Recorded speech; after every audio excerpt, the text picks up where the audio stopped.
From the Foundation Studio right here on Biloxi's Back Bay, I want to welcome you to SuperTalk Outdoors, where we are so honored to celebrate every single Monday at lunchtime the world-class outdoors of the state of Mississippi, the capital of the outdoors in America. I want to thank you for joining us on the powerful SuperTalk Mississippi radio network or on SuperTalk TV at C-Spire TV. But some of you are listening on Facebook or YouTube or your favorite podcast. It's November the 7th, 2022. As I say every week, we're coming to you live from the Foundation Studio every single Monday. We're really proud to be here. The Foundation is working so hard to protect our outdoors heritage here in the great state of Mississippi, and we really appreciate that they are the title sponsor of SuperTalk Outdoors. I spent the weekend in the Mississippi Delta checking our 3 farms that we lease with my dear friend Mark Creech. We methodically went to every single food plot and every single stand. You know the drill. You had to check on things. We did some trimming. We put up a stand. We checked straps. We checked for wasps. Actually, really important this time of year, especially when it's not cool. Coolness kind of makes them pretty dormant, but when it's warm, you don't want to hang around the wasps, that's for sure. Anyway, all of you who do a little bit of regular hunting out there, you know the drill that we were involved in. We actually had one good rain since we planted 3 weeks ago. And then we had that wonderful, amazingly heavy rain over the weekend. Man, did it rain. It was sort of perfect timing. The plots were already all coming up really nicely. But the rain this weekend should really supercharge things as we go forward. I mentioned on recent shows that my good farmer friend, Travis Dunn, did a test of a no-till drill at one of our farms. That has gone very well, actually. Seems to create a bit of an advantage in drought conditions because it methodically lays that seed just a little bit deeper so that it can get into some of that moisture. So anyway, that is going really well. Working with Travis and his brother Clint has been a real good constant reminder to me and my friends and my family around me about how important that relationship is with farmers. We have such a great relationship with farmers across this great state. And, without them, we wouldn't be as focused on wildlife habitat the way that we are. We really do appreciate farmers across this great state. They are so vital to the hunting community. Incidentally, as you've heard me say before, I was joined this past weekend with my friend Mark Creech. I call him MacGyver. He can literally fix anything. He can cook anything, and like me, he really just enjoys being there. The deer and duck hunting at the end of the day, just icing on the cake. You know how that is. Fishing reports all along the coast are really good right now. They're super excellent. My son Jordan caught a 4-pound flounder and some redfish over the last couple of days. The reports from charter boat captains across the coast are that the backwater fishing continues to be good. It's really just that time of year. Speaking of that time of year, youth gun season. Excuse me, I was getting a frog in my throat. Youth gun season over the past weekend opened up, and I've seen so many great pictures of moms and dads and their kids out in the outdoors. They're out there making so many great memories. A reminder that a family that hunts together stays together. Going into the outdoors is really an opportunity to cleanse your soul. It's even better when you can enjoy the outdoors with family and friends. It's frankly very addictive. That field to table lifestyle, as my friend Jim Shockey calls it. That's what this show is all about, celebrating the heritage of Mississippi, the wonderful outdoors of Mississippi. Hey, we've got a great show today, but before we go any further, I want to invite my friend and the producer of Outdoors to come into the conversation real quick. How you doing, my friend? I'm doing pretty good. How about yourself? Great. This is Kyle Kurley. You know his voice. He does IT and operations for SuperTalk Mississippi Media. He actually does music in the Superdome during Saints games, and tonight we've got a Monday night game. So busy day for you, my friend, I bet. Busy day. Wrap up the show here and put on my Superman cape and head to New Orleans. That's great. Look, I've often said about Kyle that when the music is when the Saints play well, when they win, it was because of the music. When they lose, it's because they had a terrible game plan. Tonight, the music's going to be amazing, right? It's going to be phenomenal tonight. I went through last night and a little bit this morning on a game plan of where I'm going with it, and I think tonight's going to be great. And I think the execution on the field is going to be even better. So I'm looking for big things tonight. Looking to roll out of there close to 10:30 tonight with a W. Good for you, Kyle. You're the man. Hey, listen, they come off a game. The last Saints game was incredibly dominant. One of the rare shutouts. You don't see shutouts in the NFL anymore. Defense and offense, everybody played really well. They've got a tough game tonight against the Ravens. But given where they stand in the standings, if they win tonight, they're looking prettier these days. Who would have thought it when the season started? Yeah, I guess one of the good things that's really working for us, if we can stay on this streak, if you will, it's a 1-game streak or a 2-game streak. We're in the NFC South this year, and this year looks like it's going to be a dismal NFC South, and maybe 6, 7, and 10. 8 and 9 will win the division, but I think we'll end up with over 500.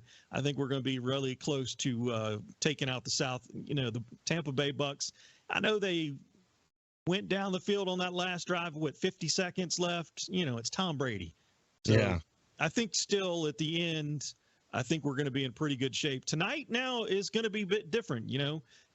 We're not playing the Raiders. We're playing Lamar Jackson and the Ravens, and there's a lot to deal with there. So if our defense can play as dominant as they did last week, I think we have a really good shot. I think Andy Dalton's been doing pretty good at quarterback, not losing the game. And then, of course, we have Taysom Hill. As long as he's in the game, I think, dangerous.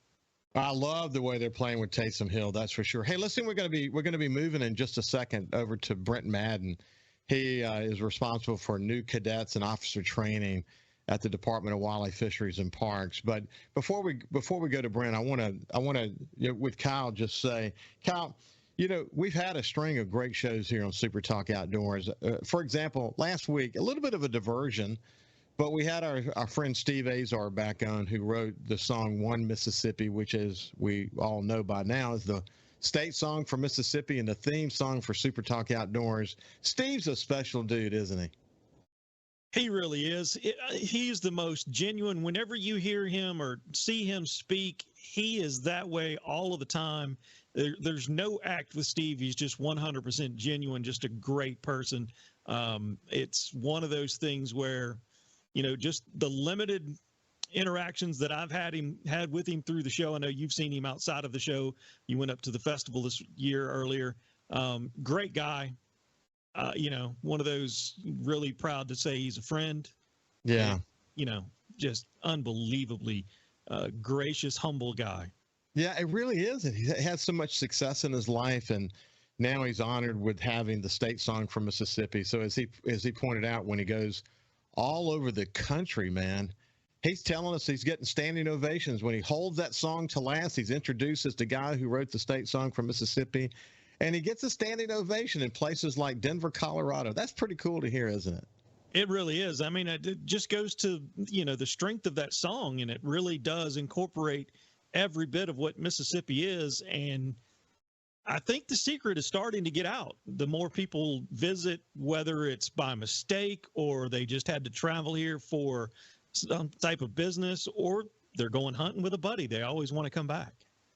They do. And as he and I talked about last week, it's all about the people. People of Mississippi are what makes us such a great place. And when we're in the outdoors is the one time when we can sort of neutralize all the politics in the world and really enjoy being together. How are we doing on time, my friend? We have about 1 minute left. I was wanting to say, looking through you get through on these YouTube rabbit holes, you go for one video and it brings up another.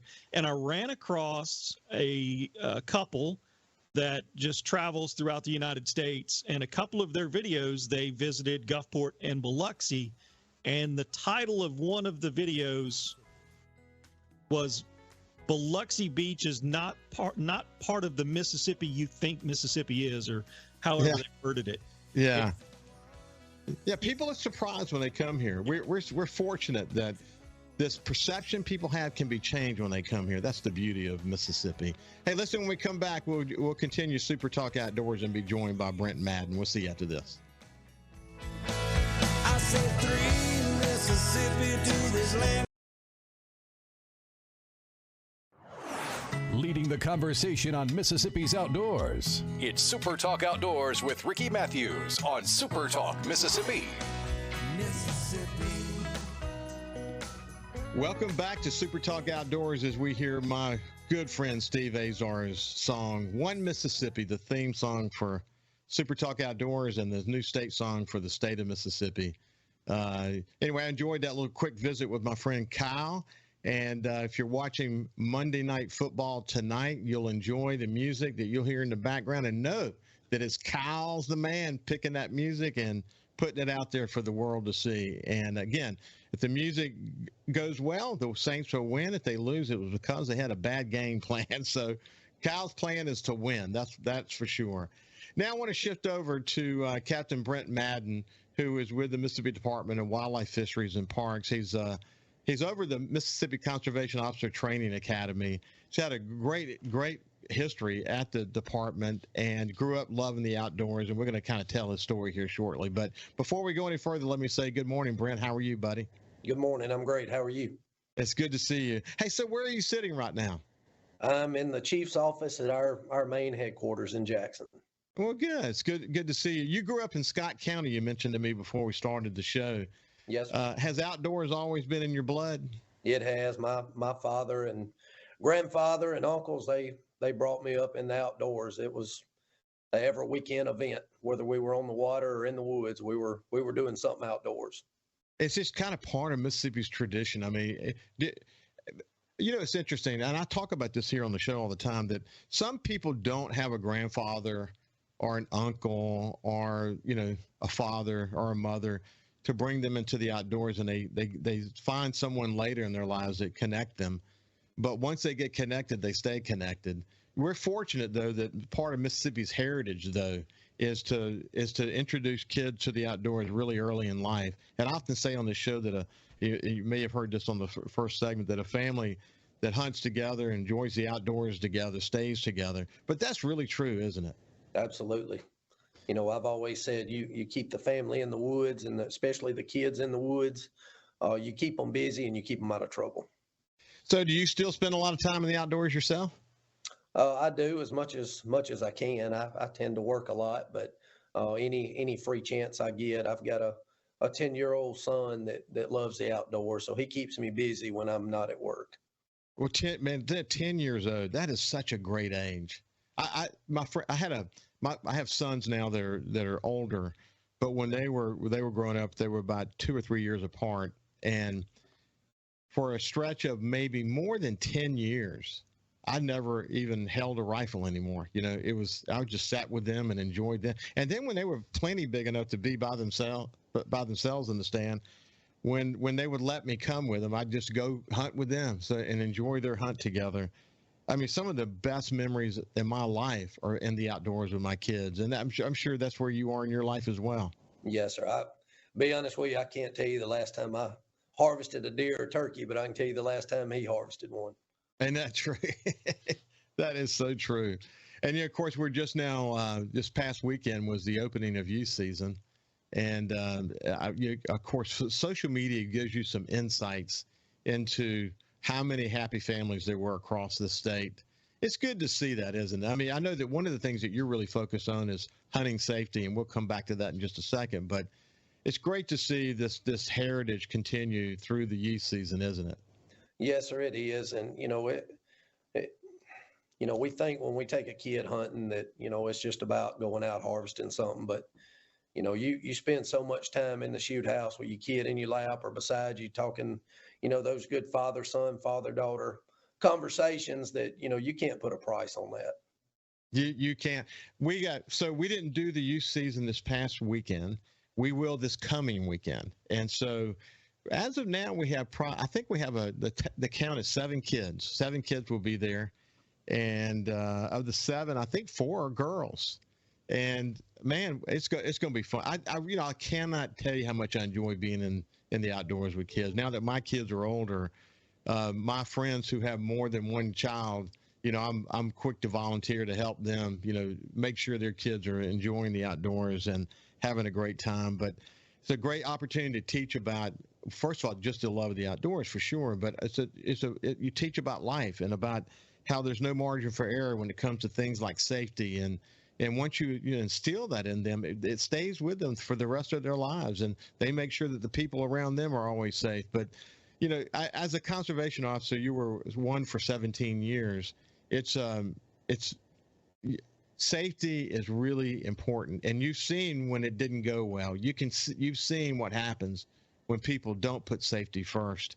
And this might be a good point in the conversation just to remind people about safety. I close every show with "Be safe. See you next Monday, but please be safe when you're in the outdoors." How important is that to make that job number one? Oh, it's very important. You know, the last thing you want to do is not be able to come home with everybody that you went with. You know, the biggest thing that we tell people, you know, when somebody thinks of a hunting accident or a boating accident, especially a hunting accident, you know, they think a firearm was involved.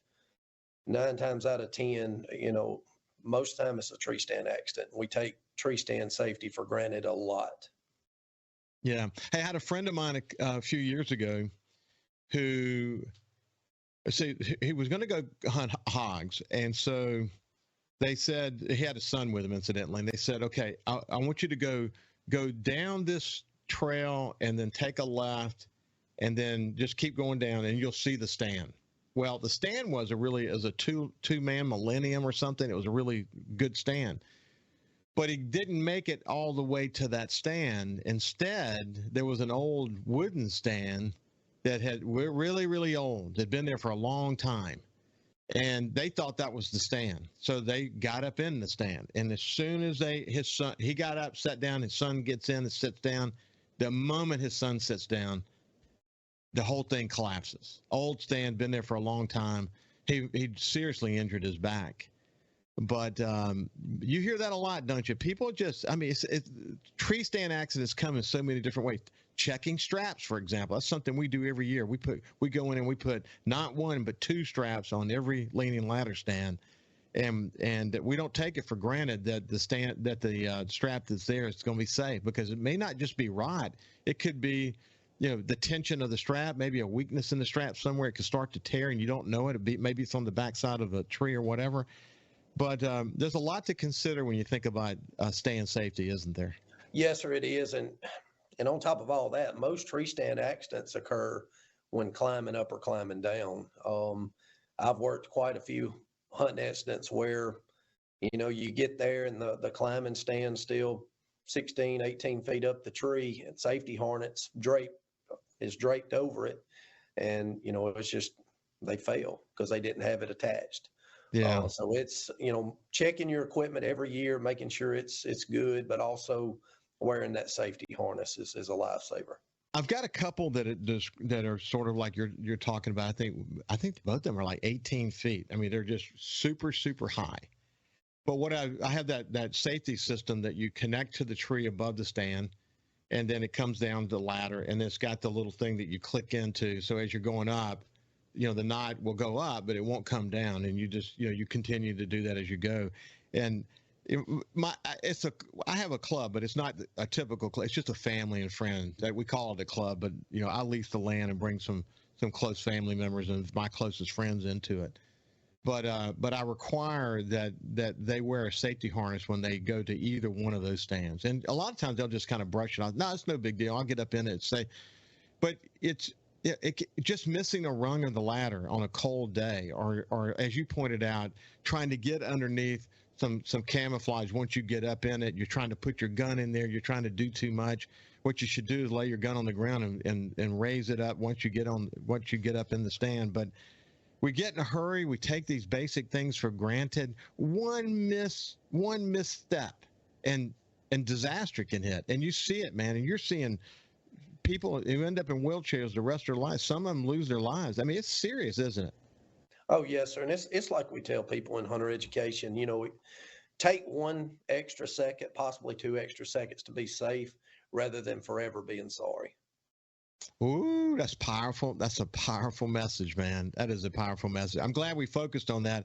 And I hope we touch some of you to sort of, when you go, a lot of even family situations, they have a little sign up area, where you go in and you sign into the stand that you're going to go to. And when they sign into certain stands, there are certain safety requirements that go with those stands, and we have it all right there, so that everyone has to go to the same table, no matter even if they're going to one of the other farms. They got to come to the main farm first, sign in. We make new people sign a form where they have to literally read the safety requirements before they sign the form. It's also a waiver to protect us legally, but it goes into a book, and everyone who comes to hunt with us has to sign that form and be reminded of the safety requirements. And we've been really lucky. Hey, I had a close call last year. I was coming down a tripod, just a nondescript situation, just basic, no problem whatsoever. I got to the very last step and I missed the last step. Now, I was amazed actually at what happened, because I just literally missed one step. But because I missed that step, I came back and landed flat on my back and hit my head on the ground. It was fine. Kind of stunned me for a second. But I looked to my right and there was a cedar knot to my right that I almost landed on. Again, one of those things you don't think of stuff like that. You got to make sure the ground around you is clear. A lot to think about. Hey, when we come back, we'll continue our conversation with Brent Madden, and we'll talk about the academy and other things. We'll see you after this break.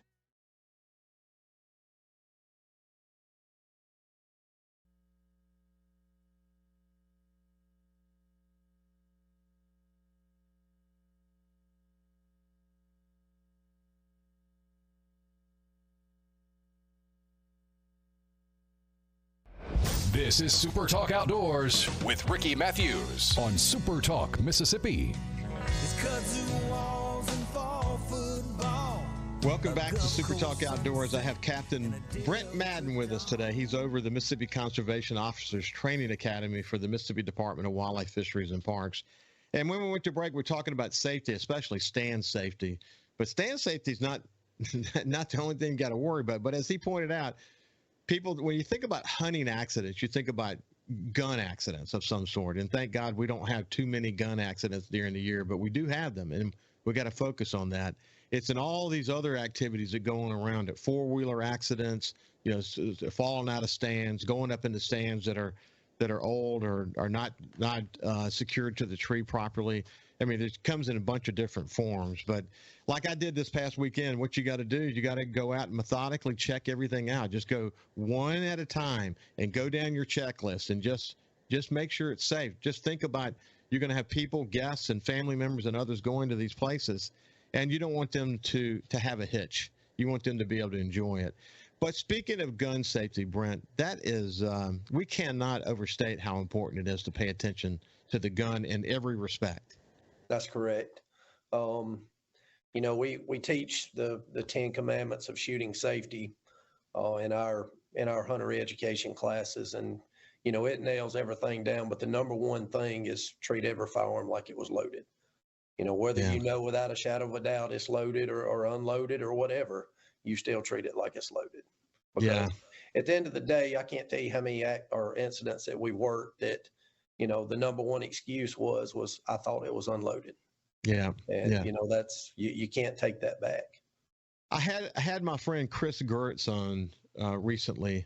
Chris, I know him through the foundation, and he's just really a dedicated volunteer in, sort of the conservation and wildlife community in Mississippi. But last year I had a guest from Florida that joined them. They have a place out on Kings Point. And so they got back, they shot a nice deer and they got back, and one of the young men went back up to the camp And when he got up to the camp, he went inside, and inside is where he started to unload his gun.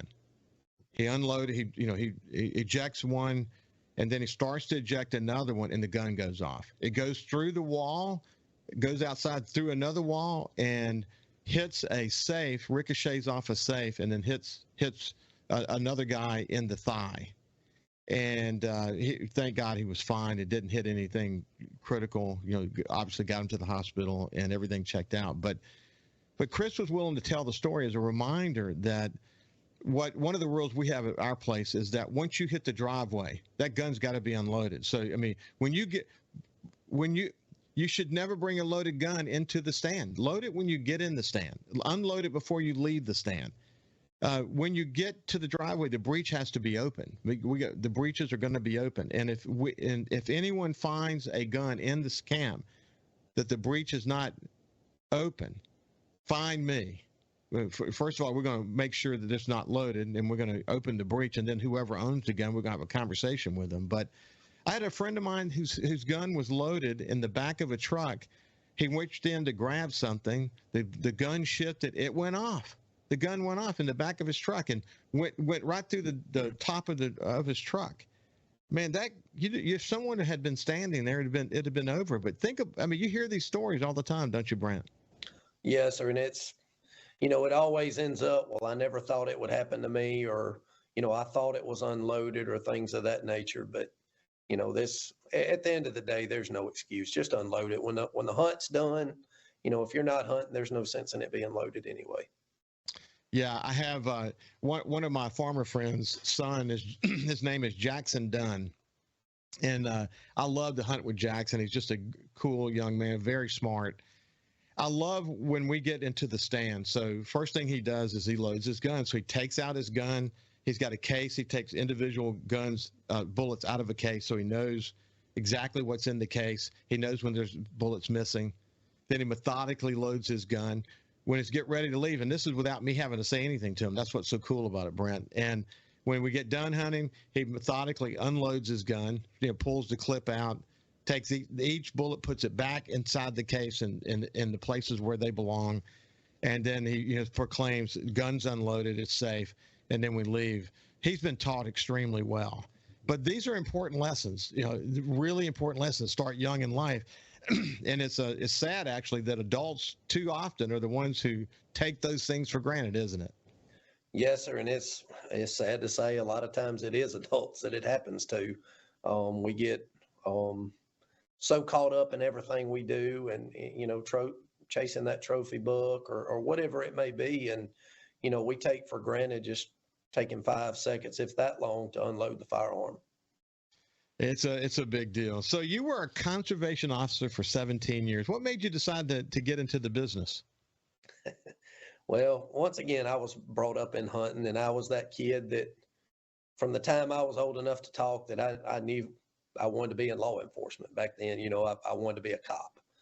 And my dad was a big bird hunter. Of course, he was a big hunter anything, but back then we had a lot of quail, and he was a big bird hunter, and he hunted Caney Creek WMA a good bit for quail. And one Friday, or maybe it was Saturday, he went quail hunting and he lost his dog. And we went to church with then it was called game wardens. We went to church with a game warden, and that was over Caney Creek WMA. And he just walked, asked him at church, would it be okay? Because back then you couldn't hunt the WMAs on Sundays. And he asked the game warden, he said, would it be okay if I go look for my dog this afternoon in between church times? And he said, sure. He said, I tell you what, he said, meet me at my house after lunch and we'll load up in my truck and we'll go. Well, my dad took me with him, and we got up in that truck, and I saw blue lights and siren, and he let me hit it a few times. And at the end of the day, when we were on the way home, I asked my dad, I said, Dad, what does he do? I mean, he's wearing a gun and stuff. What does he do? He said, son, he's a game warden. I said, that's what I want to do when I grow up. And from time I was 8 years old till now, that's been my dream job, and I'm living my dream. Brent, that's such a great story. It's so interesting how at a young age things like that can impress us. But you saw the connection between law enforcement and the outdoors, and you could actually kill two birds with one stone in terms of your goals. And it sounds, even today, you say you're living your dream. It's been a great ride for you, hasn't it?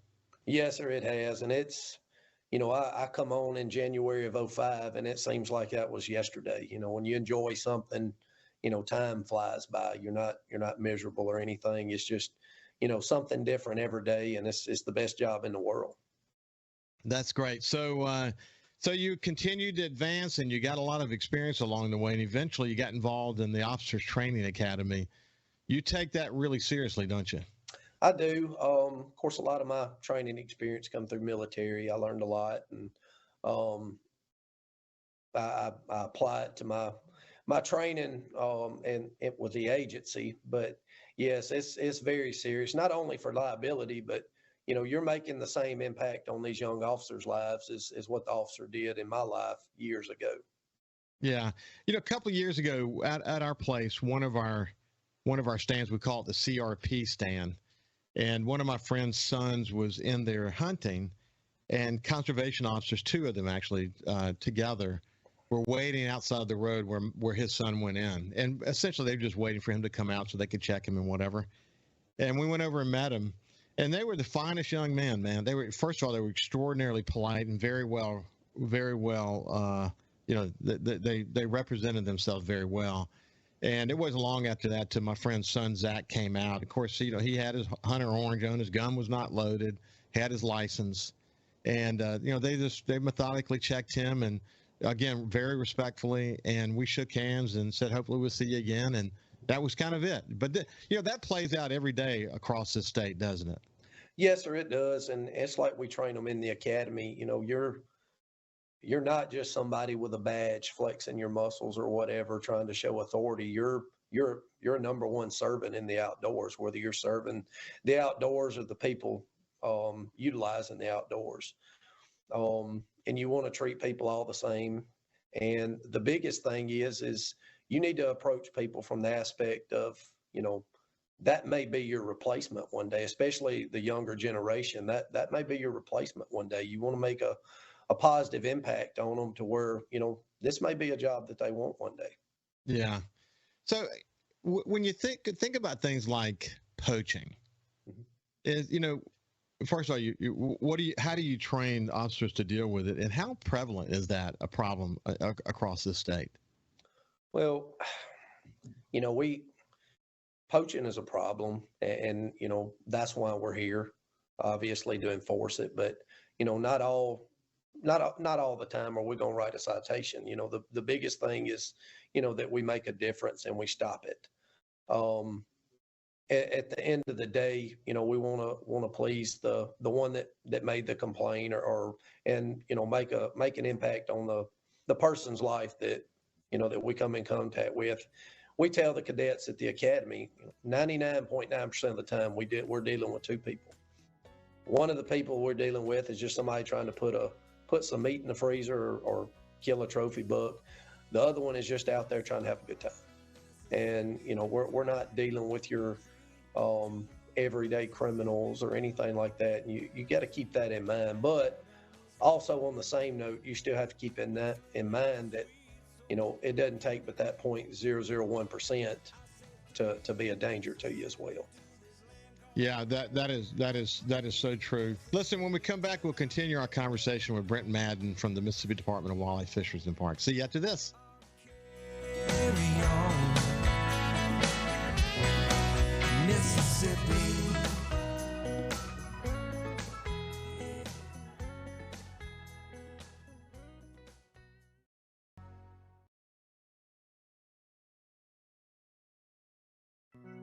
We live in one of the best places in America to enjoy the outdoors. So let's talk about it.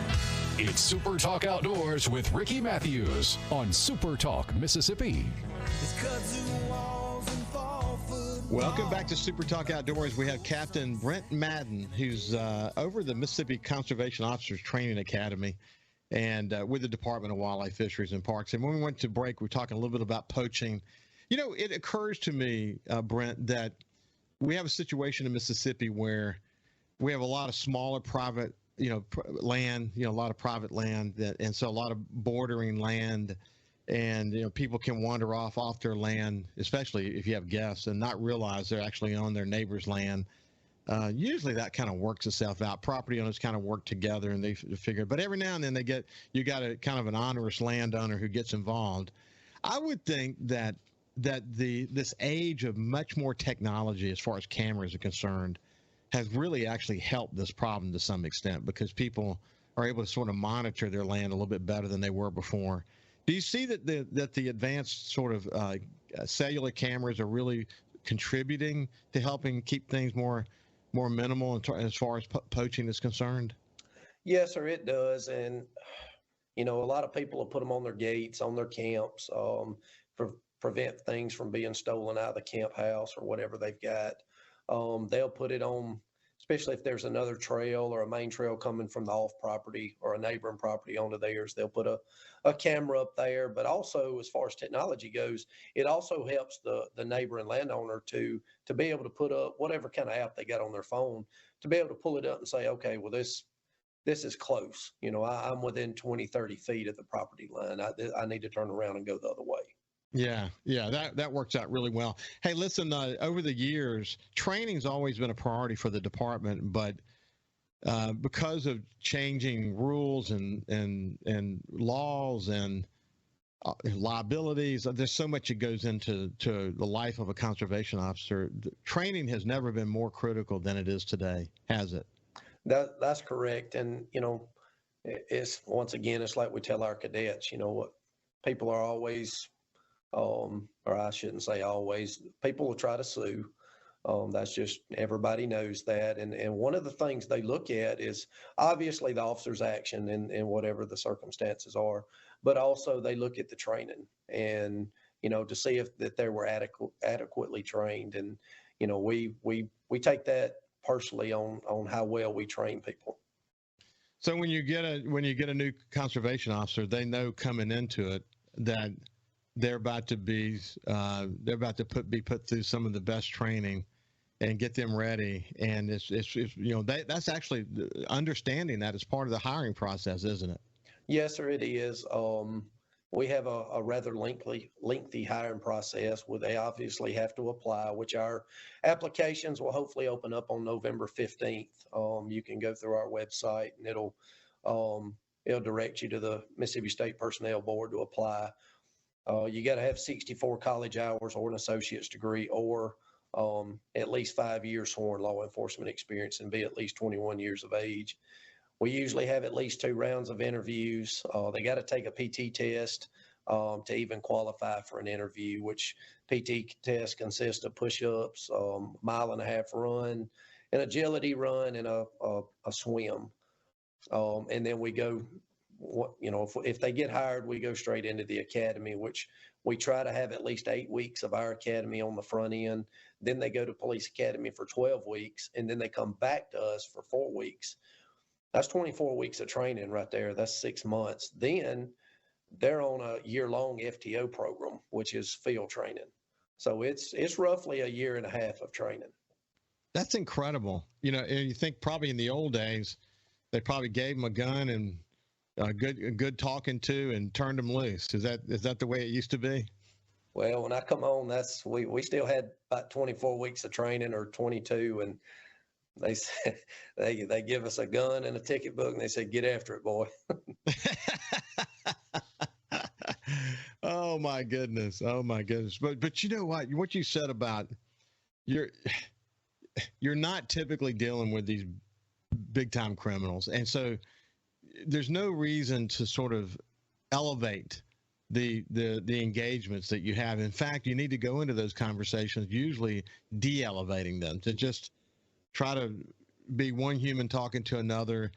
You guys have a goal. You want to keep people safe. That's for sure. You want to protect the wildlife. You want people to follow the wildlife laws. You want people to get their license, because that actually the license and the fees that come off a license are really important to the department. But if you train that well and you create a culture around that, then you get to see your fellow officers acting accordingly. And if someone's not sort of fulfilling that requirement, they stick out like a sore thumb. And you know it pretty quick if you got one that's a little bit too aggressive, don't you? Yes, sir. It doesn't take long between the phone calls. People are going to let you know if they've been mistreated.